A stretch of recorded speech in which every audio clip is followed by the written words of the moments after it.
There's an old saying that goes that the greatest trick the devil ever pulled was convincing the world he didn't exist.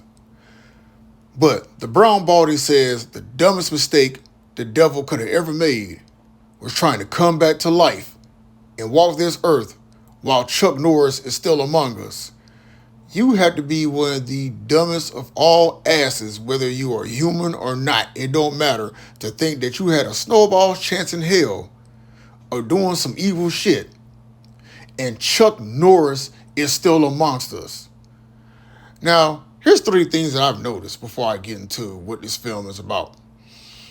One, I sure have been covering a lot of movies and TV shows this year that came out over 20 to 30 years ago, being the fact that this movie Hellbound came out in 1994. Two, Chuck Norris is the only guy that I know of to be in action movies where he can get typecast as either a police officer, a sheriff, a Texas Ranger, or a military officer, and it doesn't get boring because Chuck Norris is the real freaking deal. And three, I always notice that Chuck Norris always has a black best friend to help him out in situations like this. So he beat Marvel to the punch in terms of having a black sidekick. So there's that. But anyway, so you got Chuck and his police officer partner, both these guys cops in Chicago, investigating the death of a rabbi.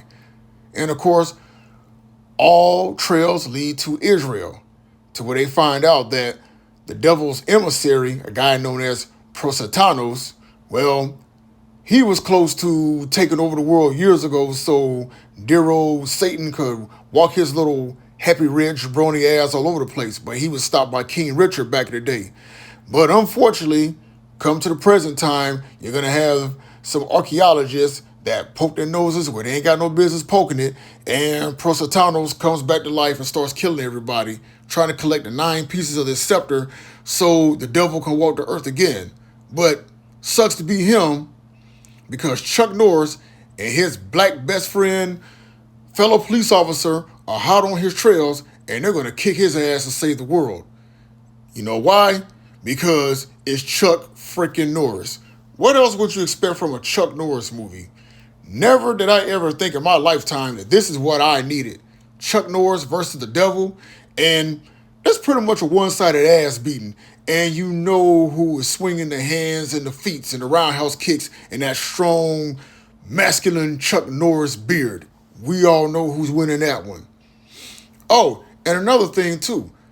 His co-star from Walker, Texas Ranger, Cherie J. Wilson, she plays in this film as well. But again, it's a Chuck Norris movie. What else can I say? Chuck Norris versus the devil. If you've never seen Hellbound, find this movie, check it out. You will not be disappointed. Just my thoughts, just my opinion, and as always, just saying.